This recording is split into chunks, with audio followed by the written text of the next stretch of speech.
সাবেক মার্কিন president Donald Trump বলেছেন আগামী সপ্তাহে ভারতের প্রধানমন্ত্রী নরেন্দ্র মোদির সঙ্গে সাক্ষাৎ করবেন। গতকাল মঙ্গলবার এক নির্বাচনী সমাবেশে ট্রাম্প একথা বলেন। এ সময় ভারত দুই দেশের বাণিজ্যিক সম্পর্কের সবচেয়ে বড় অপব্যবহারকারী বলে মন্তব্য করেন তিনি।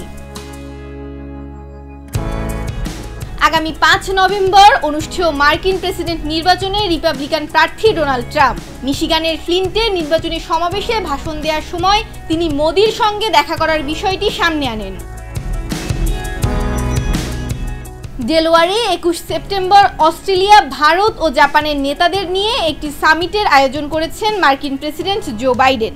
বিশ্লেষকরা বলছেন এশিয়ায় প্রভাব বৃদ্ধির ক্ষেত্রে ভারতকে চীনের অন্যতম প্রতিদ্বন্দ্বী দেখছে ওয়াশিংটন। ভারতের সঙ্গে বাণিজ্যিক সম্পর্ক নিয়ে সমালোচনা করলেও এ বিষয়ে নির্দিষ্ট করে কিছু বলেননি ট্রাম্প। তবে এ সময় মোদিকে অসাধারণ বলে মন্তব্য করেন তিনি। যুক্তরাষ্ট্রের প্রেসিডেন্ট থাকাকালে ট্রাম্প ও মোদির মধ্যে উষ্ণ সম্পর্ক ছিল। 2020 সালে ভারত সফরে গিয়েছিলেন ট্রাম্প। তার জন্য বিশাল এক সমাবেশের আয়োজন করেছিলেন মোদি। ওই সময় বিশ্বের সবচেয়ে বড় ক্রিকেট স্টেডিয়ামটিরও উদ্বোধন করা হয়।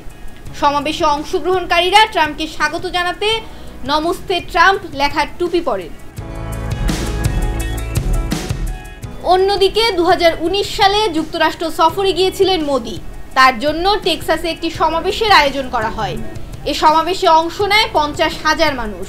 বারাক ওবামা ও বাইডেনের মতো ডেমোক্রেটিক পার্টির নেতাদের সঙ্গেও ভালো সম্পর্ক আছে মোদির।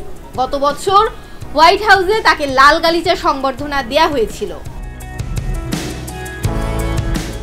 ডেস্ক রিপোর্ট, ভোরের পাতা।